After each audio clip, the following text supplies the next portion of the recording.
سرخرو ہو گئی۔ واقعی کسی نے کیا خوب کہا ہے، اس طرح سے ممکن اے اللہ، ہے اس طرح سے ممکن تیرے راہ سے گزرنا، کبھی دل پہ صبر کرنا، کبھی دل سے شکر کرنا، ان دونوں کے علاوہ کوئی اور راستہ ہمارے پاس نہیں۔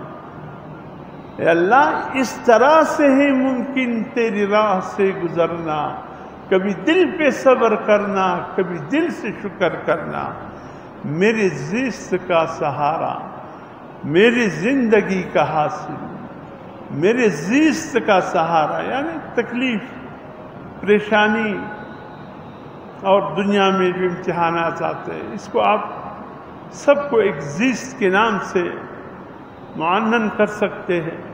میرے زیست کا سہارا، میری زندگی کا حاصل، اے اللہ میرے زیست کا سہارا، میری زندگی کا حاصل، تیرے عاشقوں میں جینا، تیرے عاشقوں میں مرنا۔ یا اللہ، میری زندگی کا حاصل دنیا میں یہ ہے کہ جیوں تو تیرے عاشقوں میں، میری موت آئی تو بھی تیرے عاشقوں میں، یہ میری زندگی کا حاصل ہے۔ اللہ کے عشق کے ساتھ دنیا کی زندگی گزار، اور عشق کیا کہتا ہے؟ جو رب کہے وہی کریں گے، اپنی من پہ نہیں چلیں گے، جو دل کہتا ہے بس ٹھیک ہے، نہیں ٹھیک نہیں ہے، اللہ اور اس کے رسول کا فرمان کیا ہے اسی پر چلیں گے۔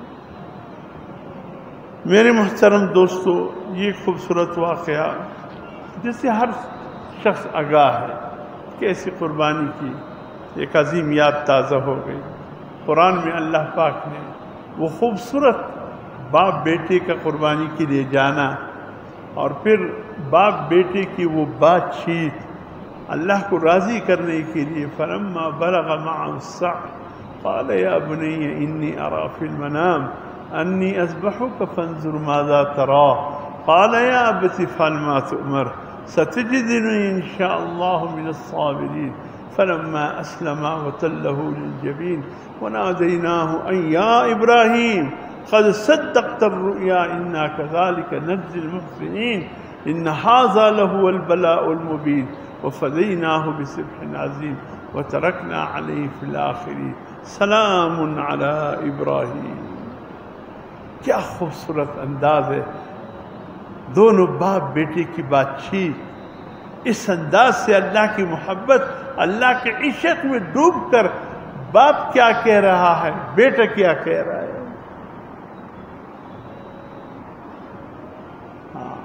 یہ کسی کی تربیت تھی یا کسی مکتب کا سہارا؟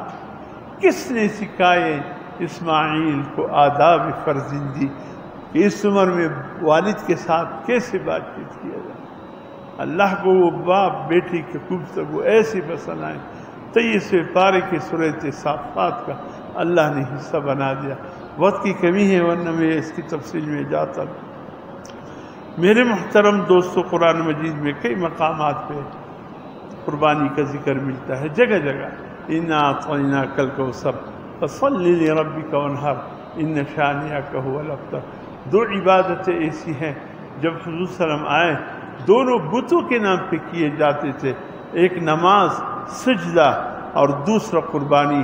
یہ دو عبادتیں وقت تھے غیر اللہ کے لیے۔ حبل کے نام پہ تھا، منات کے نام